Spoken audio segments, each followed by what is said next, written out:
질문 있으신 분들은 손 들고 있으시면 저희가 마이크 가져다 드리겠습니다.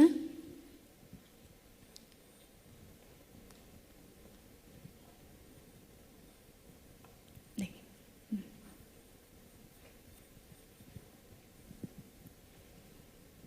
저 양윤선 대표님한테 질문하고 싶은 게 하나 있는데, 제가 철제 가구 제작을 최근에 좀 많이 하고 있어가지고 이제 가구 디자인할 때 아무래도 가구라는 베리에이션 자체가 디자인의 다양성도 예술 분야로 넘어가는 게 아니면 좀 좁기도 하고, 그리고 철제가 이제 제작할 때 특성상 좀 제한이 많다 보니까 저도 모르게 디자인을 하면서 약간 매너리즘에 빠지게 되거나 아니면 좀 제작을 들어갈 때 벌써부터 이거 안 되지 않을까 하고 겁먹어가지고 디자인을 좀 소극적으로 하게 된 적이 많은데, 그런 경험이 있으시거나 하면 조언을 한번 듣고 싶어가지고 질문을 드렸습니다.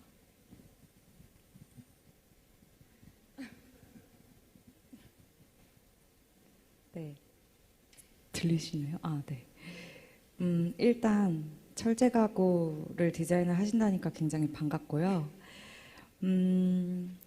저는 철제 가구뿐만이 아니라 일단 디자인에 대해서 사실은 할 말이 굉장히 많은데 그거는 너무 길어질 것 같아서 저희가 디자인에 대한 얘기는 나중에 따로 만나서 얘기를 하면 좋을 것 같고, 철제로 디자인을 하는 건 사실 저는 종이랑 비교를 되게 많이 하거든요. 그래서 철은 이게 장이잖아요. 한 장 한 장으로 되어 있어서 이게 종이처럼 낭창낭창 거리거든요. 그래서 이렇게 접었을 때 종이도 접으면 힘이 생기잖아요. 그런 것처럼 철제도 접으면 힘이 생긴다는 성질이 있어요. 그래서 그 성질을 이용하면서 디자인을 저희는 가장 많이 풀고 있거든요. 그래서 그렇게 접근을 하시면 철제 가구 디자인에 좀 더 답을 쉽게 찾으실 수 있지 않을까 생각을 해봅니다. 그리고 저희도 특히 철제는 제가 또 좋아하는 게 1mm, 뭐 0.1mm 이걸로 움직이잖아요. 그래서 더 매력적인데, 그래서 저희도 1.6T로 만든 것과 2T로 만들 때와 1T로 만들 때의 그런 튼튼함의 차이는 사실 저희가 10년 동안 해봐도 답을 못 내리고 계속 샘플 만들어보고 앉아보고 누워보고 할 수밖에 없더라고요. 그래서 어쩔 수 없이 프로토타입을 많이 만들어 봐야 되지 않나 그렇게 생각을 하고 있습니다. 네, 답변 감사합니다. 하나 더 질문을 또 받겠습니다.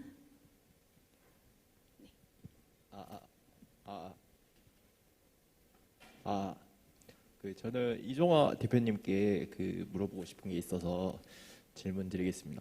저도 평소에 좀 디자인, 지금 산업 디자인을 좀 전공하고 있고 또 최근에 졸업을 해가지고 지금 좀 진로에 대해서 좀 고민을 하고 있는데, 저도 좀 이것저것 좀 디자인한 것도 좀 흥미를 느끼고, 아무래도 회사에 이제 들어가다 보면은 좀 저만의 디자인을 하는 것보다는 오히려 좀 회사의 디자인을 좀 하는 쪽이 좀 경향이 강하다고 저도 평소에 생각을 해왔습니다. 근데 아무래도 초기에 아무런 경력 없이 좀 자기가 디자인 회사를 좀 차리는 거에 대해서 좀 어떻게 생각하시는지랑, 좀 만약에 차리게 되더라도 이거에 대해서 좀 초기에 좀 수입 같은 부분을 좀 어떤 식으로 클라이언트를 뭐 만나게 되는지, 아니면 이런 외주 같은 것도 좀 어떤 식으로 좀 받게 되는지, 좀 그런 부분. 네. 네. 그러니까 저 같은 경우는 디자인 스튜디오를 이제 창업해도 되겠다고 싶었던 그 시점이, 그러니까 제가 프리랜서 일을 좀 했었어요. 그러니까 스튜디오 창업 전에 그냥 제 개인 작업을 보고 저한테 일을 의뢰해 주신 분들이 몇 분 계셨는데, 이제 해외에 있는 뭐 작은 스타트업부터 뭐 개인이기도 하고 뭐 그랬는데, 이제 좀 안정적으로 그런 어떤 클라이언트 베이스가 뭐 그래봤자 얼마 많지는 않았지만 조금 어느 정도 생기니까 약간 고정 수입이 생기더라고요.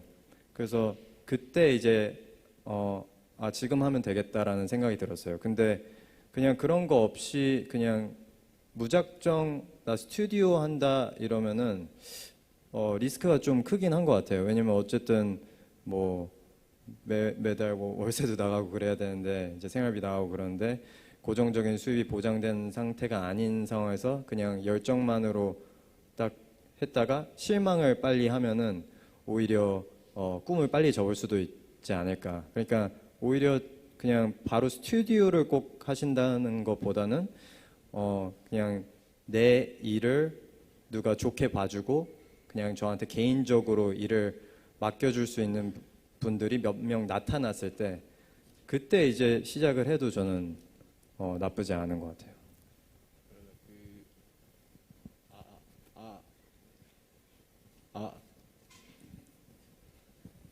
그러면 그 홍보 같은 거는 주로 어디서 홍보를 하시는지, 뭐 인스타나 비엔스 그쪽으로 하시는 건지.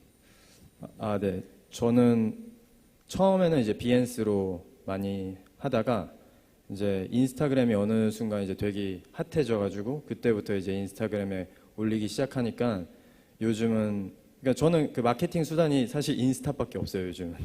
인스타로 그냥 계속 어쨌든 연락이 오고 그러더라고요. 그래서 개인적으로는 일단 둘 다 하지만 비중은 인스타를 높였으면 좋겠어요.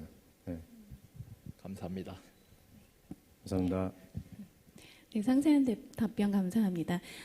이제 저희가 유튜브 실시간 Q&A를 진행할 예정인데요. 퀘스천 띄워주시면 답변하도록 하겠습니다. 네, 김수 대표님께 여쭤보고자 합니다. 해외 진출 시 나라마다 일하는 스타일이 다른데 이 점은 협업 시 어떻게 극복하셨나요?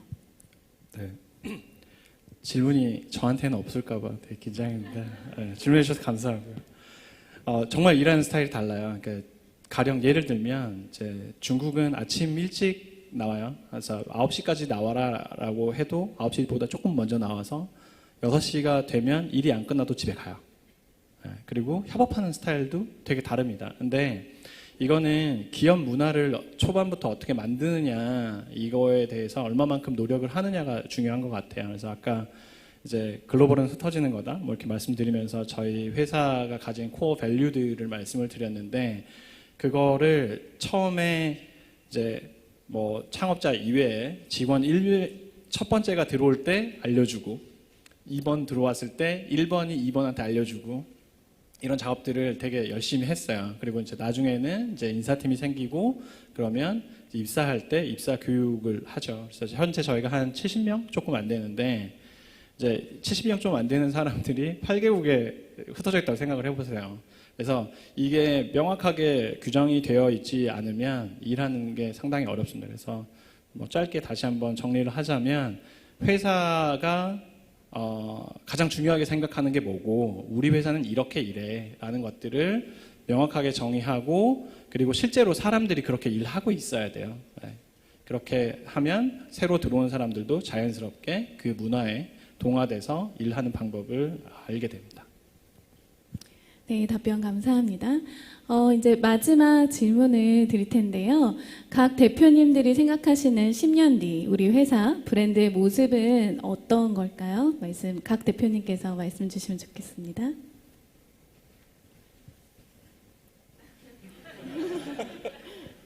네, 제가 먼저 할게요. 네. 10년 뒤에 그러니까 저희 회사는 목표가 우주 정복이고요.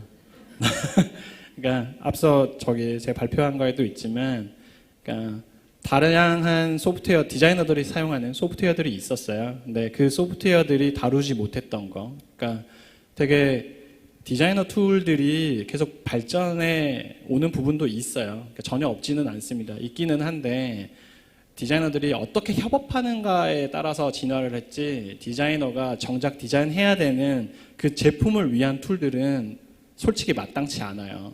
그래서 예를 들어서 이제 이 두 분도 이렇게 제품 디자인 하고 계시잖아요. 근데 3D 툴도 조금씩 변하기는 하지만 거기서 뭔가 더 엄청나게 뭐 완전히 그라운드 브레이킹하는 이런 툴들이 많지 않거든요. 저희는 그런 걸 깨고 싶습니다. 그래서 모든 그러니까 디지털 제품들을 설계할 때 필수적으로 사용되는 툴, 그런 툴, 만들고 싶습니다.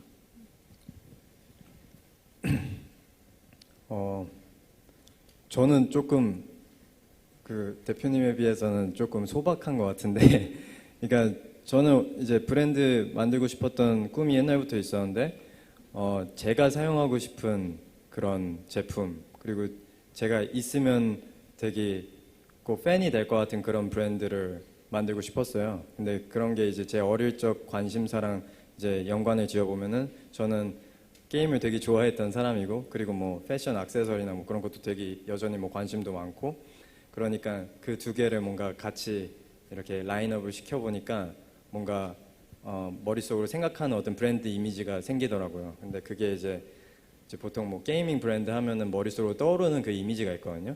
이제 막 되게 RGB 막 현란한 뭐 어떤 미래 공상과학에 나오는, 공상과학 영화에 나오는 그런 소품 같은 이미지를 떠올리곤 하는데, 그런 거보다 좀, 그러니까 나쁘게 말하면은, 그러니까 오타쿠라는 표현이 나쁜 거는 아닌데, 그런 오타쿠스러운 그런 느낌보다는 좀 되게 트렌디하고 약간 패셔너블하고 그런 좀 쿨한 이미지 게이밍 브랜드도 있으면은 괜찮지 않을까. 그러니까 저는 게임도 좋아하는데 또 디자인 취향은 또 이런 취향이거든요. 그래서 그런 사람들이 니즈를 만족할 수 있는 그런 니치 마켓을 위한 브랜드를 만들면은 되게 멋있을 것 같다는 생각이 들었어요. 그리고 거기서 이제 한 단계 더 나아가면은 그런 제품들로 이렇게 꾸며진 혹은 이렇게 채워진 그런 공간을 또 만들고 싶었어요. 근데 이제 보통 게임을 하면은 이제 오락실이나 막 PC방 같은 걸 떠올리는데, 그것도 되게 그 어떤 틀에 박힌 어떤 레이아웃이 연상이 되잖아요.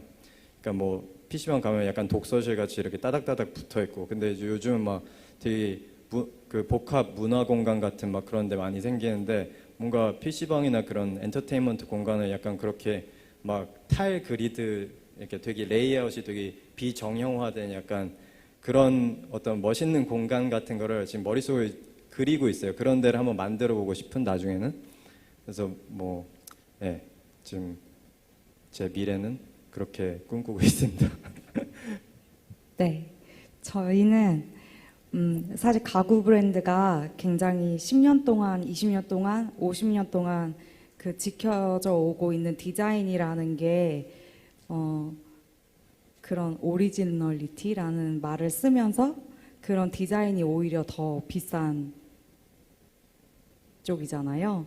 그런데 저희는 아까 얘기했던 것처럼 계속 끊임없이 미성의 상태를 유지하면서 끊임없이 오히려 변화하는 그런 브랜드이고 싶어요. 그래서 사실 지금 출시하고 있는 제품들이 10년 뒤엔 사실 안 나왔으면 좋겠어요.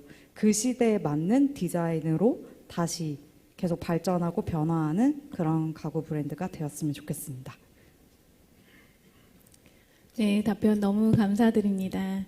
레어로의 양윤선 대표님과 그리고 아카소의 이종하 대표님, 그리고 프로토파이의 토니킴 대표님의 세 분과 함께한 오픈토크 어떠셨나요? 여러분의 디자인 창업에 궁금증이 조금이나마 해소되셨길 바라고요. 이번 연사님들의 강연을 통해서 많은 인사이트를 얻을 수 있었던 의미 있는 시간이었길 바랍니다. 늦은 시간까지 온오프라인으로 함께 해주신 모든 청중분들께 감사의 말씀을 전해드리고요. 2022년 디자인 창업 포럼을 마치도록 하겠습니다. 감사합니다.